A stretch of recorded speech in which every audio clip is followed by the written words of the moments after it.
Insurance isn't one size fits all. That's why drivers have enjoyed Progressive's Name Your Price tool for years now. With the Name Your Price tool, you tell them what you want to pay, and they'll show you options that fit your budget. So whether you're picking out your first policy or just looking for something that works better for you and your family, they make it easy to see your options. Visit Progressive.com. Find a rate that works for you with the Name Your Price tool. Progressive Casualty Insurance Company and Affiliates. Price and coverage match limited by state law.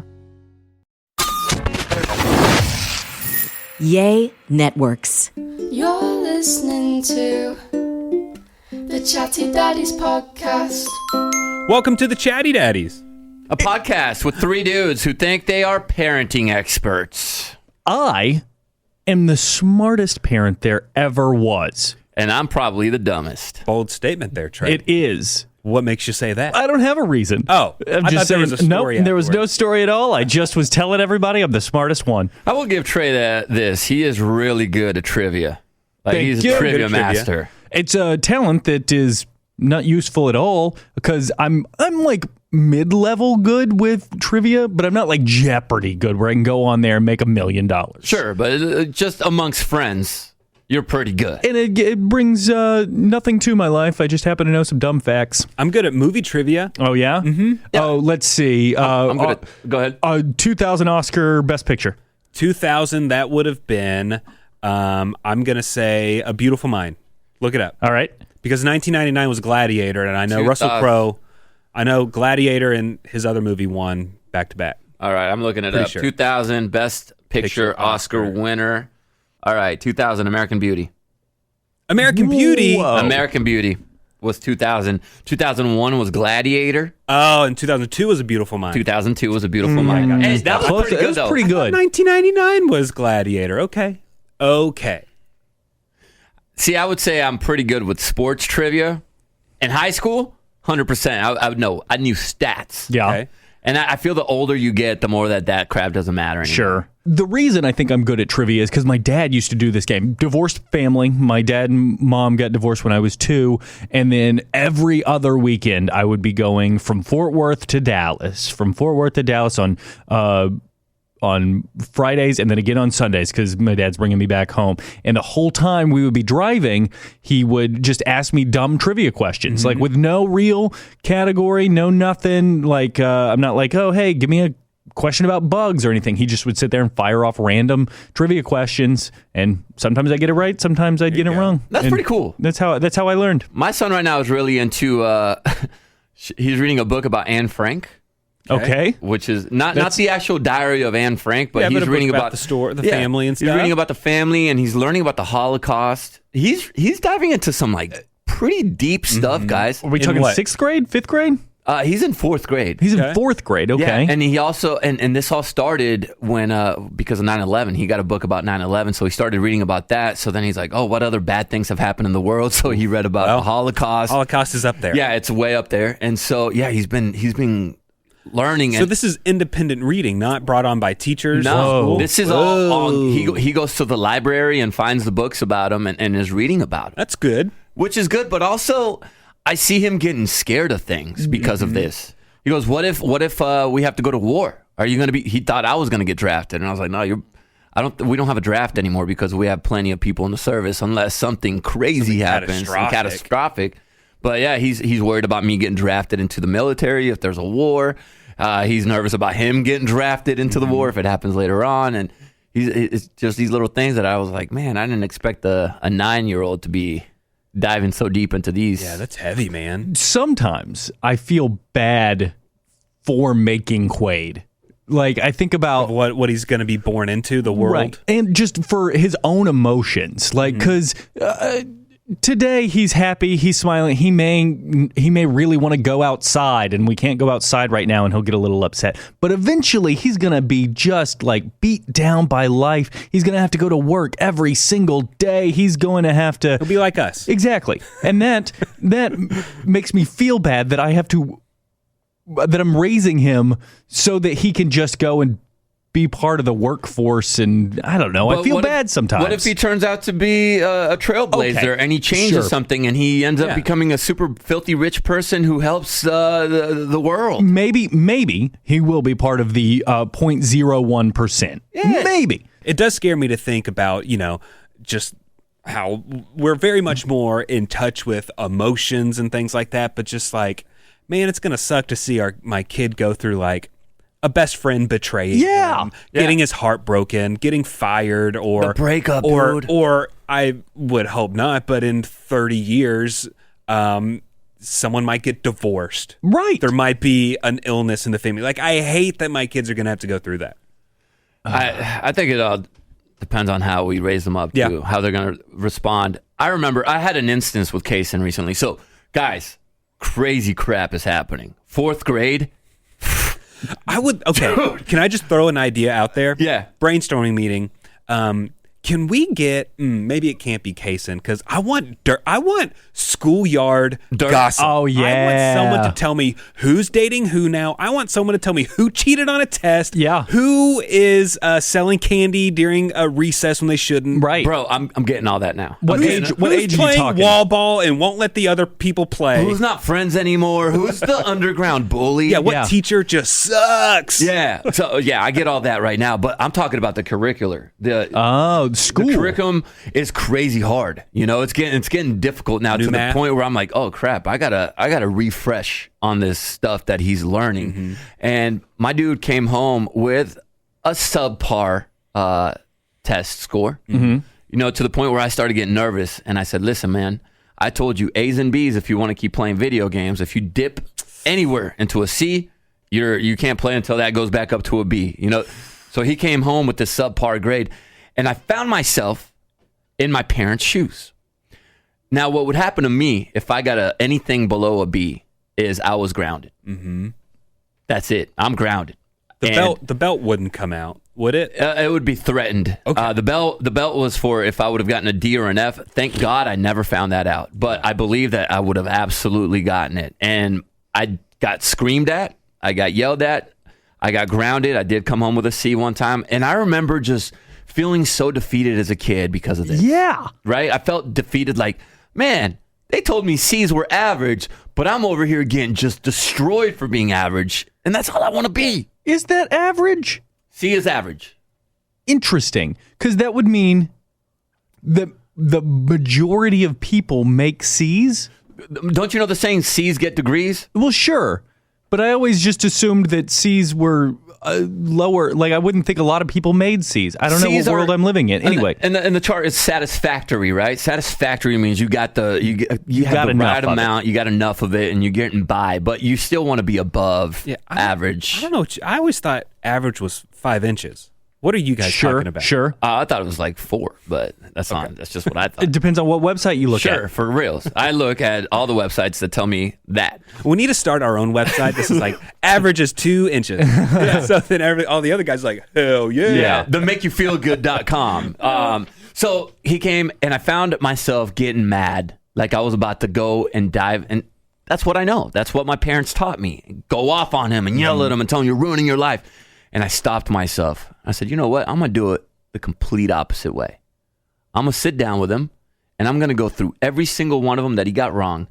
And, dude, the ones he got wrong were because he missed one little word on the and he did the wrong thing, or he wrote down the wrong number. Like one of them, he had the right answer, wrote the wrong number on the actual answer. Like little things. And instead of going off on him and telling him he's no good and that he's ruining his life, I said, look, you were 3 mistakes away from having a B. Just 3 small mistakes you made from having a B. All you got to do is pay a little more attention, and you're set, dude. And he goes, okay, am I still grounded from video games? And I said, we got to check your grades. If you are under the C, man, I'm gonna take it away, but I'm gonna work with you to get it back up as fast as possible. Checked his damn grades. My guy still got an AB. Nice. Yeah. So he's fine. But I felt. It was one of those win moments for me as a parent where I was like, I handled that okay. Way better. He didn't cry one bit. He didn't look defeated. Yeah. He actually looked a little more enlightened. And then I signed him up for this service called Mathnasium. Not an ad. I signed him up with these people that are going to work with him on math because he's learning in Spanish as well. Guys, I moved here when I was 8. He's above the grade level that I was at in Mexico. So he's learning things in Spanish, terminology and math that I never learned. And so I'm just trying to get him right. I'm trying not to beat him down. ¿Cómo se dice PEMDAS? No sé cómo. Okay. PEMDAS? What's PEMDAS? PEMDAS? Parentheses. Oh gosh. PEM. Please excuse my dear Aunt Sally. PEMDAS. Parentheses. Exponential. Exponential. That is M? it. M is multiply. D is divide. Divide. A is add, subtract. Yeah. But add and subtract, you could do them Interchangeably. The first one's left to right, yeah. Guys, What? I, for some reason, was a substitute teacher when I was in college. What? No, hold on. What grade? For like 3 months. Well, the way it was in Bryan College Station, and I was kind of certified. By certified, like I went to a meeting and signed a form online and gave them my college transcripts. So I was in college doing this, and I did it for maybe 3 months. And you could just go online and see what openings there were, and you could just go wherever you wanted. I did high school once. It was a little scary for me. It was in a rough neighborhood. I was like, I'm not going back there. And so I just did elementary school, and the kids were amazing. But once I got to like 4th grade and they were doing fractions, I'm out. Could not do them. It's crazy. I had an overhead projector and had to teach these kids fractions for an entire day.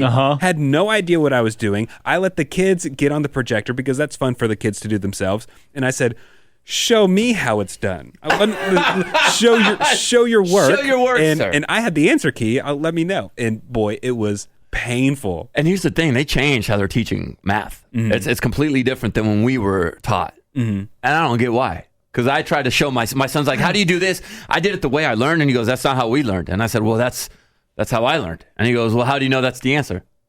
I said, because it is. Is they're having to like explain it more? Yeah. I've seen some places have to like almost write a sentence. You got to work it out more. To do a math equation. Like, no, 2 and 2 is 4. I don't need a sentence on it. And I think they're doing this because a lot of kids now rely so heavily on phones and computers and calculators that they want them to actually break it all the way down to the nitty gritty.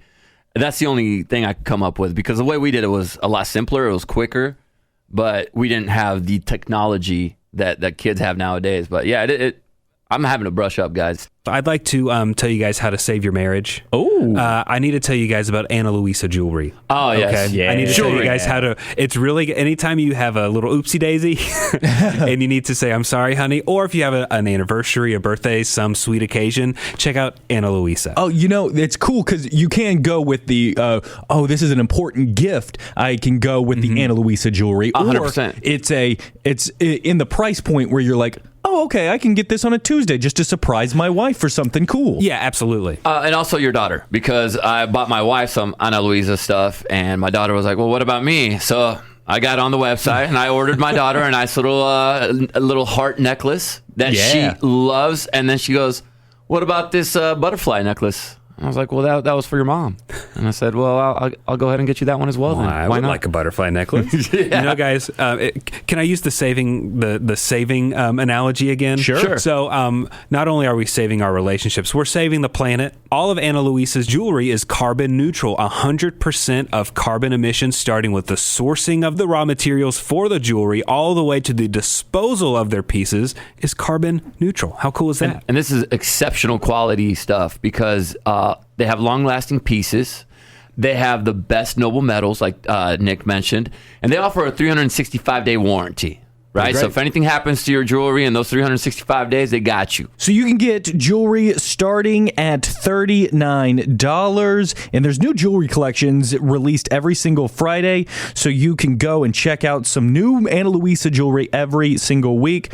So go on over to shop.analuisa.com/chatty, and you can go treat yourself or your loved ones, and you can use our code chatty to get 10% off. That is shop.analuisa.com/chatty and use the code chatty to get 10% off. We absolutely recommend them. They are a great brand making beautiful, sustainable jewelry. So go check out shop.analuisa.com/chatty, code chatty. And that's ANALUISA, Ana Luisa. Can I ask a deep philosophical question about grades and studying and everything? Yeah. Do you think your parents were tough on you because they were immigrants? You had 100%. to succeed because you're the future, and you felt that pressure. And listen, and they let me know it. And Right. that put so much pressure on me. Right. Because they said we didn't uproot our lives and leave our families behind in Mexico to come over here and just fail. Mm-hmm. They said, And they said that out loud to you? basically, yeah. I've heard that story from a lot of immigrants that Listen, dude. like JC's, that first generation, You the gotta understand. parents are giving up everything. My mom was a teen mom, right? She had me at 18 years old. My dad came into my life when I was about 2 years old. He was, I think, 19 when I met him, or 20. So he's a kid as well. And instead of doing what most kids their age would be doing, which is going to college, finding a career, being successful, partying, having living your life, they had to put that all on hold because they had a little boy. They had me. And so my mom found it that she couldn't afford school. It's either school, books, or buy my food, or buy my in Mexico you had to pay for school. So she became a teacher so that I would get free education. And then when they realized, okay, this is going to be tough to live out here in Mexico for Jose, they decided, since my mom had citizenship, to move up here to the States. And they had to quit everything they were doing. My dad was working his way to be a manager at a restaurant. It's the equivalent of Denny's. It's called VIPs, VIPs. Okay. That's where he was working his way up to management. And they left all that behind to move to the States, where my mom ended up as a bus girl at a yacht club at the hotel, at the Marriott. And my dad ended up working at McDonald's, Jack in the Box, and Taco Bell, 3 jobs in fast food, basically till I was in middle school. My dad at one point became a handyman at an apartment complex just so we got free rent. So you got to understand, they also put their lives they said, no, man, we're putting it in your hands. You go out there and make something on yourself, because we knew we weren't going to be able to do it. So it was a lot of pressure, man. I'm telling you. And you can't just let kids slide, because if you let kids slide and you see me slipping, I wasn't in the best neighborhood at first. I could have easily just not been. Yeah. I could have no drive. Right. Wrong crowd too. And Yeah. I think that gave me drive, though. I promise you that gave me drive. What about nowadays? What's your do you have any guilt level, any burden, any I'm obligated to repay my family in any way? Like if they come to you and it's like, hey, it's our birthday this weekend, you're like, all right, I got to cancel everything else just to make sure that I'm there for the birthday party. Yeah, I mean, I'm going to put family over everything, of course. My mom still lives in California, so that doesn't happen very often, but I try to help out as much as possible. They don't. Yeah. It's not as much stress now as an adult. I feel like they're proud of me. There were a few moments. Good. Yeah, there were a few moments where when I got into radio, we're like, "You're supposed to be a doctor. You said you were going to go to medical school. You said you were taking a nice little road trip through nursing to make money so you can go to." Radio's not going to get there. And now that I made it okay, and I've shown them I can, put food on the table for my family. Now everything's cool. Now they feel like, all right, this is exactly why we moved to this country. You did something. But that's funny that I don't know if it's funny that you bring up being a doctor and stuff, and that's why there are a lot of international students in college that are studying to be doctors, engineers. They're trying to do the absolute best profession they can because they're children of immigrants or they're immigrants themselves, and they're trying to start their life anew here Exactly. in the absolute best way possible. So they're so hard on each other. Here's the one thing we got to do as parents, though, is a lot of those people end up miserable because maybe they are in the medical field, or they became lawyers, or they became that job that the immigrant parents wanted, but they hate it. Yeah. They're not big fans. Maybe I was more artistic. I wish I would have been an artist. And there's push your kids towards what they love. And it can create a ton of family drama. It can, absolutely. A ton of resentment. There's just always a lot when, you're talking about parents and children and their interpersonal relationships and stuff. Oh my gosh. And go ahead. I'm saying, like, our job as parents, a lot of people get confused with this. It's not to make successful people. That's not our job. Our job is to make good people. It's to raise them up and support them and push them towards what is going to make them happier in life. And a lot of times we've all noticed money is not what makes you happy. Being a millionaire, although it helps and it alleviates a lot of stress from your life, it's not what makes you happy. What makes you happy is what's in your head, what's in your heart. If you have a kid that wanted to be, in the arts, let them do the arts. Let them go out there. There's plenty of job opportunities out there to make a living in the arts. They're not going to be rich, but they're going to be rich in love. They're going to be rich with passion. Right. Still got to make sure they can eat. Exactly. Yeah, and it's hard to go against the grain of American culture of everybody wants to be famous and rich and the biggest Instagram star, the biggest celebrity there ever was. Like everybody seems to be like kind of going that direction. Am I crazy, or is that just because I work in the radio industry where I'm paying attention to that? Everyone wants to be bigger and more high profile than they are. Right. You know, everyone daydreams about that. You can get our Instagram for the Chatty Daddies. Description of this podcast at Chatty Daddies all around. I talked to a teacher the other day who I told her, I said, I know you guys spend a lot of your money and you don't get paid nearly as much as you need to make. And I wish you guys got paid more. And she said, no, don't worry about us. Yeah, we should get paid more. But you know what? I feel successful. She said, success is measured by how happy you are with what you do, not with how much you get in your paycheck. And I was like, damn, teacher. I mean, that's good. You're teaching facts. That's good. I don't think every teacher feels that way. No. I was thinking, we talked, I don't know, 6 months ago, you had said, what is success? Because I was asking pretty much the same kind of discussion we had. And you were like, well, how do you measure success? And I think I figured out what my baseline for success is. I need to feel successful.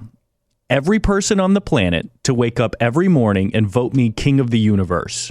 And then I'll be successful. So where do I log on to vote you? Is this it hadn't happened yet. Somebody has to make it. I don't know who's going to make it. King of the universe dot Trey. Somebody's got to make it for me. I'm the king of the universe. I don't have to make my own website.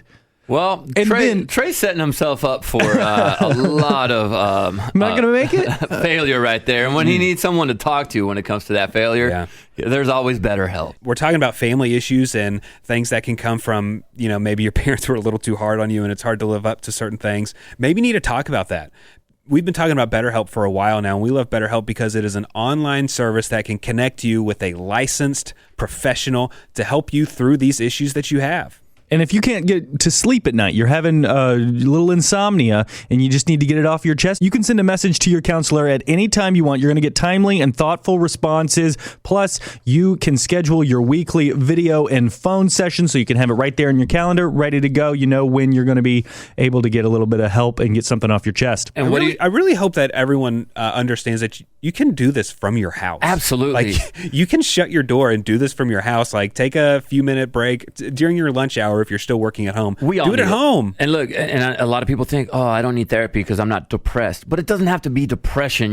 Maybe you're dealing with anxiety, relationship issues, sleeping. Maybe you had some trauma in your life. Maybe you're dealing with LGBTQ matters, grief, self-esteem. There's so many things that are going on in our lives that we just need someone to talk to about.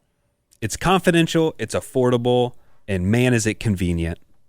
So if you want to live a happier life today, we want you to do that as a listener of our podcast. You'll get 10% off your first month by visiting our sponsor at BetterHelp.com/daddies. Join over 1 million people who have taken charge of their mental health. Again, that's BetterHelp, HELP.com/daddies. So it's football season now. Woo-hoo! How much are y'all watching football? Nick, do you? None. I cut the cord a few years ago. Yeah. And I just haven't gone into it. Like, I have my dad's login for like Spectrum TV. So if there's a game on, I'll see if it's on there. But I'm not like, I do try and go on Reddit and find some illegal links and stuff. To watch some stuff every now and then. But, sure.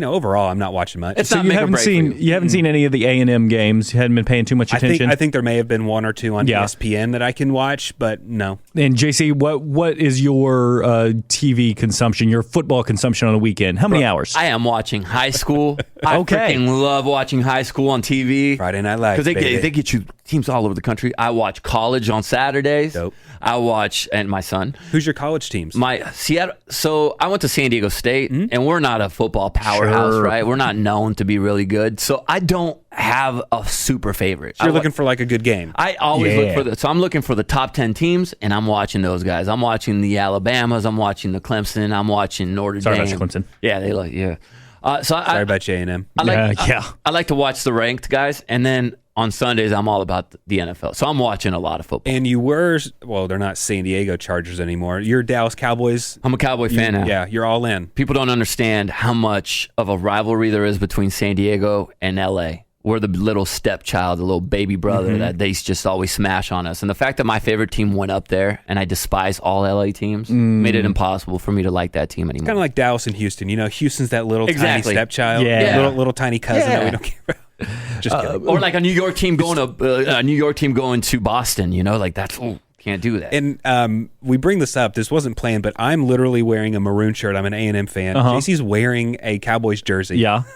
Trey, what's your team? I guess I'm a big Boise State fan because I'm wearing a bright blue shirt. bright blue jacket. Maybe old school Seahawks. That's the old school Seahawks look right there with the green too. Right. I generally go for the Cowboys and now the Aggies because wife went to Aggie land. Okay. But I generally would watch football for, 20 hours over the weekend whenever the season was on before I had a kid. Now it's on in the background, and I have no idea what happened in any of the football games. Now, are you anxious while the game's on? Are you trying to check the score every 5 minutes? Almost not at all. It's weird because it's something that I have cared about for the first 30 years of my life. I suppose I don't know 1 through 5, but for most of my life, I'm like, oh my gosh, I have to be sitting in front of the TV watching football for 9 hours on Sunday, and I want to watch every single game I can on Saturday with the college football. Now, it's on because that's just the ritual that my wife has gotten into, just being with me, and I no idea what happened yesterday. That's totally normal. Right. That's absolutely normal. Yeah, it's going to happen. Because we were all super fans, and I feel the same way. And if my daughter comes up to me and there's a football game on and she's like, come play dolls with me, Yeah, I'm not going to say no. of course. I will go play with her. Same with my son. But he's starting to get to the point where he wants to watch it. All which is right, really that's cool. what you really want. And I'm coaching him too. Right. So he's trying to learn, because he's playing football. And I might have done a bad parenting move. All this week. right. You guys tell me if I'm in the wrong here. Yes. We're gonna crap all over your story immediately. Number one, I'm probably going to get negativity because my son plays tackle football. Okay, he started in 2nd grade. Now let me tell you why I started him so young. Because I played football for about 11 years. I started around 8 years old, and I found that I wanted to teach them when they weren't moving as fast or hitting as hard. Yeah. So at 2nd grade, they're barely moving. It's like two little pillows hitting each other. Right. And you could teach them proper tackling techniques. In fact, on our team, we don't even teach them to tackle with their head anywhere near the body. We have them rugby tackle, right? So safe. And B, injuries do happen. And that's exactly what happened last week to my son. Uh-oh. Oh, gosh. At practice, he was trying to catch some balls because he plays a little receiver, and he caught one straight on the pinky. Oh, no, like father, like son. Right, yeah. It happens to anybody that's ever played basketball, football, volleyball, anything with a ball, your fingers get jacked. Mm-hmm. And so I thought he jammed it at first. I thought it was a bad sprain. And I coach a different position than what he plays. And so towards the end of practice, he comes up and he goes, my finger's really hurting. He shows it to me. It's swollen now and purple. I said, it looks like a sprain, but it's a little more purple than regular. I'm going to have your mom take you to the doctor the following day. So she takes him, gets x-rayed, fractured pinky. Yeah, broken. Fractured, broken. Way to go. Right at the knuckle. It's one of those where it's just pressurized and it broke. You made your kid sleep all night with a broken hand, broken finger. And so his first reaction was, but now what?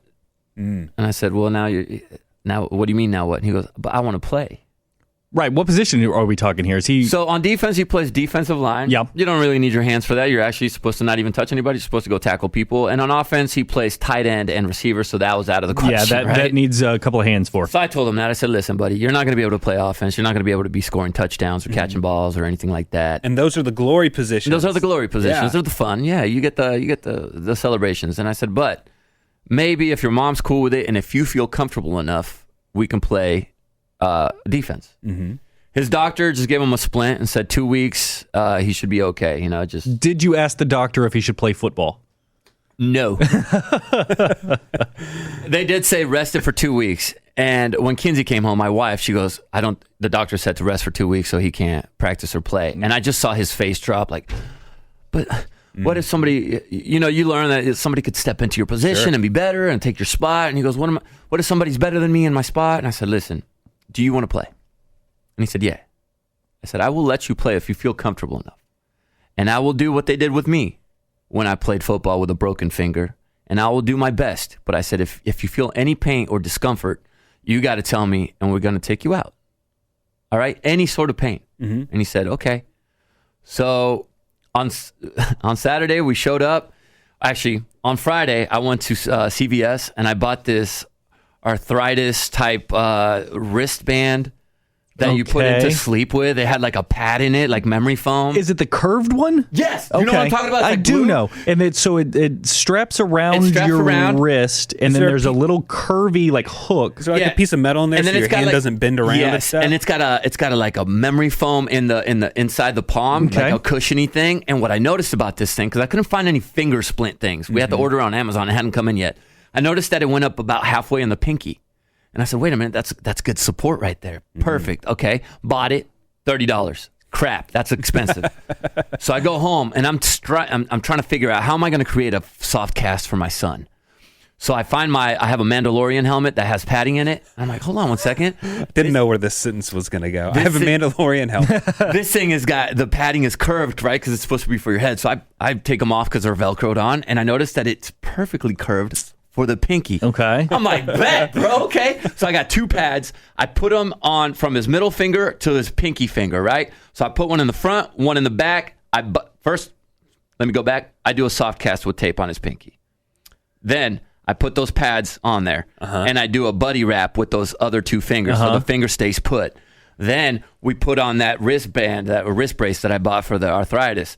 Put it on there, boom. I'm like, cool. Now his finger, immovable, but still has a little flexibility with the wrist so he can move his wrist. Now I'm like, wait a minute. I need more protection, right? I feel like the pinky's still a little exposed, a little hurt. Something like a spike. He can use it as a weapon. Right. I need memory foam. So I'm looking around the house. Cutting up pillows. So I'm like, yeah, I can cut a pillow. What are the odds my wife notices? Very good. So I said, hold on one second. Kaysen, we bought him a memory foam pad for his bed. So, hey, bud, do you want to play or do you want to sleep? So I go, Kaysen, I'm going to cut out this sliver of your memory foam from your bed. Just right here by the feet. Nobody looks over there. Yeah. Ain't nobody paying attention now. You don't need that crap anyway. Fine. So I cut about a nice little, I would say 7 inches by... sounds like a lot. 7 inches by 3 inches wide.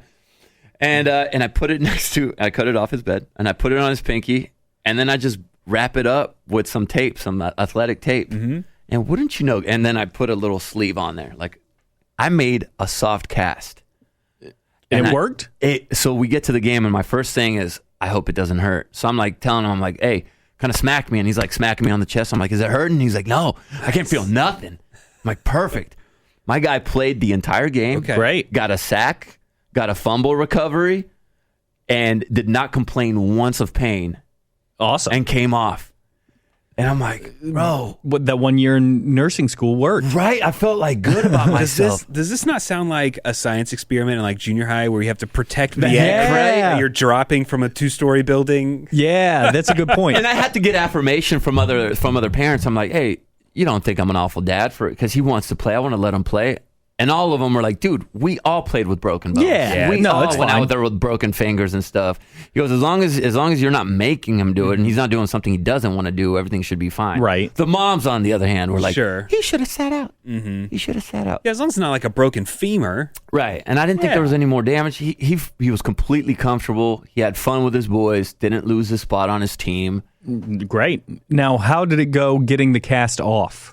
All I did was I had scissors and I just cut off the... And it wasn't trouble at all? It wasn't trouble at all. Great. I just cut it because I used that stuff you put underneath so it wouldn't stick to the little pad that I bought him. So you just cut it off and it came right off like a cast. Perfect. That's awesome. It was great. I felt so good. So if you guys have a broken finger and you need your boy to come up with a cast, I might do a DIY. Yeah. And share it with the parents. MacGyver. I'm worried about maybe damaging my son just from recording audio while he's going to the bathroom and talking to him. Sure. So I did a stool time. Oh. And this is when I talk to my son as he's going potty. And so this one took place at church. There's like a private a private bathroom next to all the kids' classrooms. So it was after church. We went in there and he said something really funny, so I start recording. And Trey, you might not want to hear this. Trey doesn't like. I'm not a big poop guy. Bathroom conversations. Oh, is there a I've gotten splash? better because of the baby. Yeah, I'm sure. And so Not the rapper. You're a baby, though. Yeah. So this is my quick conversation with my son at church. Stool time with Davis. Does everybody know what time it is? Stool time! What was that? Me poopy book. green poopy. How did it turn green? Because I pooped. Every time I go to church, it goes green. It goes green? So you're 5 years old now, huh? Yeah. Do you feel like a 5-year-old? Yeah. You feel different?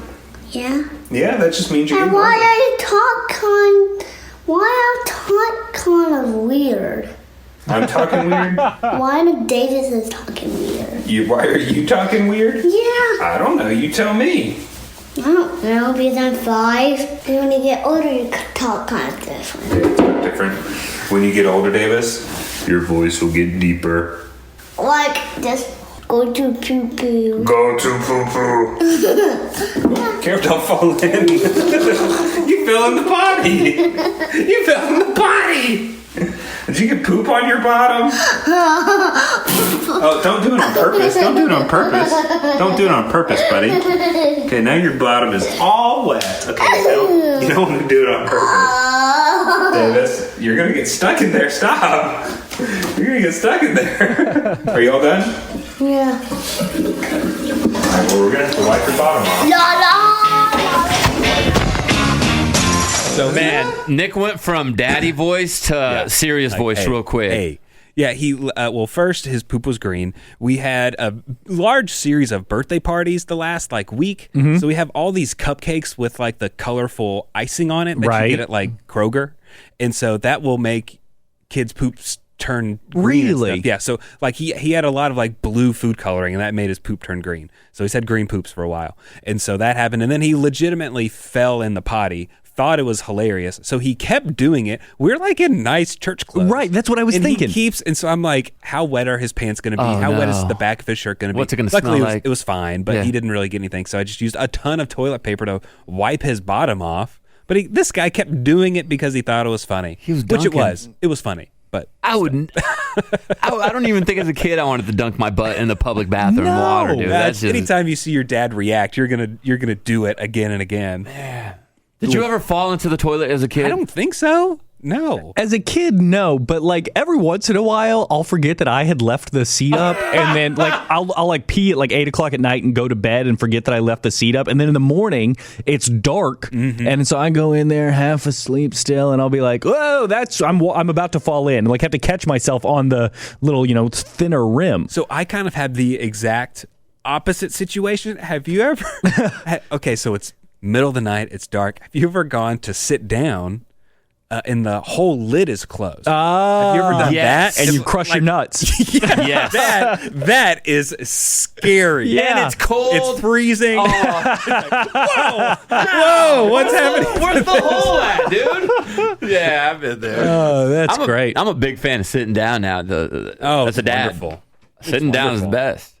I do it in the middle of the night. Now in the morning time, that's my ritual. I get up and sit down and go on the phone for a little bit. Yeah. You got to get in and get out. Nah, man. No, It's my wake up. I'm gonna hang out in there, man. Now I've been doing cold showers and stuff, but I still find myself enjoying my Give me nice little stuff. a phone mount to just put on the wall. Yeah. Wireless charging. I can just scroll on TikTok while I'm in there. Kinsey bought us a toilet paper holder with a phone. Oh my gosh, little base. Holder. Yeah. Wow. So I'm going to be installing that here in the next week or so, guys. On the cold shower front, you can't pee in the shower while taking a cold shower. No. It Impossible. won't let me. Yeah. It won't Your let me. body just seizes up. I'm still having problems with the breathing aspect of taking a cold shower. Trey and I have been doing this. Trey, you did it for a long time before me, but it's no bueno.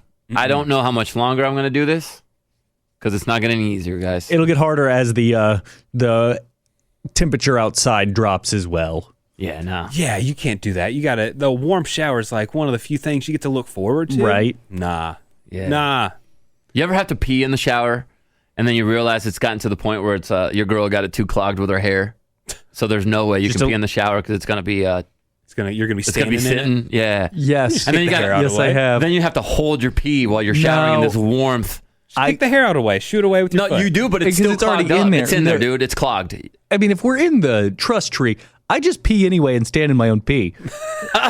Then where does the water go? It eventually. I mean, it's seeps just out. a slow drain. it's like if you drain, need yeah. to turn on your garbage disposal kind of slow drain and just kind of pools for a second. I mean, look, I don't know about y'all's schedules when you get in the shower. That's the first thing I'm doing. Is Like, peeing? Well, while I'm warming up, before I'm doing my hair, before I'm washing off, it's urination nation. right. sure. Now, I will say that I didn't pee in the shower until I was about, I don't know, 20, 21, somewhere in there. And You that is you lost out on like I know. 15 good years of peeing in the shower. And I learned that it was okay to pee in the shower because of our co-host, JC Chavez. Before ever meeting him in person, I heard him on the Kid Craddock Morning Show say that he pees in the shower, and they had a big, long conversation about it. It's all good. And then I was like, oh my gosh, I can pee in the shower? Absolutely, and nobody's going to dude. get mad at me? Nobody. Just don't brush your teeth in the shower. That's weird. Oh, interesting, because I'd be glad to brush my Don't teeth in the don't shower. shave in the shower. That's weird. I do everything in the shower. What?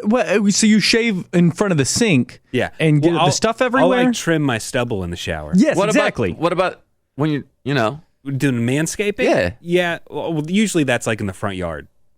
Right? You know what I caught my son doing now? Because he thinks I told him peeing in the shower is cool. It's fine. You can do it. My daughter refuses to do it. Chloe will not do it. I don't know what her problem is. But he now thinks you pee in the shower even when you're not showering. Hilarious. So I've caught, mind you, my toilet in my bathroom is 4 feet away from the shower. Right. So you walk in. a big bathroom. You go to the left, you go to the toilet, you go to the right, there's a shower. He chooses violence and goes to the shower and will pull his stuff down and pee in the drain right there. We're teaching my daughter to go to the bathroom right now, and she's pretty much trained herself. She hadn't gone number 2. She's having trouble going number 2 in the Most potty. kids do. Yeah, it's tough. We're up to 3 gummy bears as a reward if she does it. Whoa. Damn. But so we'll be playing outside, and my son will just go pee in the grass. So now she'll go pee in the grass. She just like takes her undies off and just widens that stance a little bit, and she pees. Now that's Stands on the mom at some up. point, I mean, right? You know, it's less cleanup. It's fine. The science behind the girl peeing outside is it's interesting to me. Yeah, I mean, if she doesn't have pants on, then it's Like, fine. how do you not get it on your feet and stuff? Yeah, Like, I don't know. I'm not saying it's a problem like today, but at what point does someone have to nip it in the bud? And that's Yeah. got to be on mom's shoulders at some When point, they're right? little old- yeah. Okay. When she's a little older, probably. I still remember my college days where you would walk by an alley and you would see a stream, and then you'd look over and there's like 3 girls over there just squatted gosh. next to a wall Great. Yeah. in public. Just how do you girls do it? You're like, Kinsey, stop it again. And that's how I met my wife. Yes. Well, we covered a lot here on today's episode. We covered the pressure of international families coming to the U.S. Sure. We covered peeing in alleys. And in Shout out grass. Haitians. we covered a lot. So this is what this podcast is for. So if you want to stay up to date with us, check out our social media, which it is in the description of this podcast, which I haven't posted on there in a very long time. Maybe I will. Maybe I won't. It's in the description of this podcast. Be sure you give us a 5-star review, subscribe to us on whatever podcasting platform you're listening to us on right now, and we'll see you next time. Love you. Mwah. The Chatty Daddies Podcast.